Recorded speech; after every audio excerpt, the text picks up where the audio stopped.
Pluralisme secara umum dapat kita pahami atau artikan sebuah pedoman atau pemahaman yang menghargai suatu keanekaragaman yang ada dalam masyarakat, sekaligus mengizinkan suatu kelompok berbeda budaya dan menjadikan ciri khas mereka. Ada beberapa ahli menyatakan pluralisme ini. Yang pertama, menurut Edward dan Gerlino. Menurut Edward dan Gerlino, pluralisme adalah suatu cara pandang fisiologis dan tidak menggambarkan semua prinsip maupun keyakinan pribadi. Yang kedua, menurut Anton. Menurut Anton, pluralisme ini memberikan makna jamak atau ganda dalam keanekaragaman yang ada dalam masyarakat. Yang ketiga, menurut Alif Mu'arif. Menurut Alif Mu'arif, pluralisme adalah sebuah pedoman untuk menghargai adanya keanekaragaman di dalam masyarakat dan meningkatkan atau menciptakan kerukunan umat beragama. Yang keempat, menurut Sandrock. Menurut Sandrock, pluralisme adalah setiap individu harus menerima suatu pendapat yang dimana harus menghargai dan menghormati keberadaan suatu keanekaragaman di dalam masyarakat. Yang terakhir, menurut Webster, pluralisme adalah suatu tindakan sosial yang ada dalam masyarakat karena adanya keanekaragaman seperti ras, budaya, agama, dan suku dan etnis untuk mempertahankan tradisi masyarakat.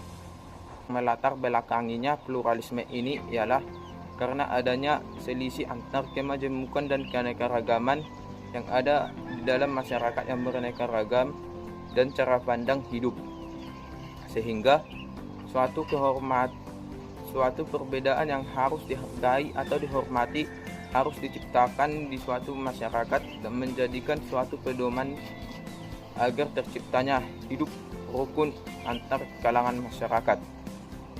Selanjutnya, macam-macam pluralisme. Yang pertama, pluralisme budaya. Yang kedua, pluralisme agama. Ketiga, pluralisme sosial. Yang keempat, pluralisme ilmu pengetahuan. Dan yang terakhir, pluralisme media. Selanjutnya, manfaat pluralisme ini. Pluralisme ini memiliki banyak manfaat. Yang pertama, kemandirian. Suatu kelompok atau individu yang menerapkan pluralisme ini dalam kehidupannya, maka individu atau kelompok lain akan menerima namanya kemandirian dalam kehidupan karena tidak ada lagi saling diskriminasi atau membeda-bedakan suatu keanekaragaman yang ada dalam masyarakat. Yang kedua, kebebasan. Jika suatu individu atau kelompok di kalangan masyarakat menerapkan namanya pluralisme, maka mereka akan menciptakan hidup yang bebas dalam kalangan masyarakat karena tidak membeda-bedakan suatu keanekaragaman dan tidak membuli suatu keanekaragaman yang ada dalam masyarakat. Yang ketiga, menciptakannya saling menghargai. Jika suatu individu sudah memahami namanya pluralisme, maka suatu individu tersebut akan menghargai keanekaragaman yang ada di dalam lingkungannya. Yang terakhir, toleransi. Sudah pasti jika individu atau kelompok menerapkan pluralisme ini, mereka akan saling toleransi atau saling menolong antar kelompok atau individu karena mereka juga memiliki keanekaragaman yang berbeda-beda. Selanjutnya, dampak positif pluralisme ini.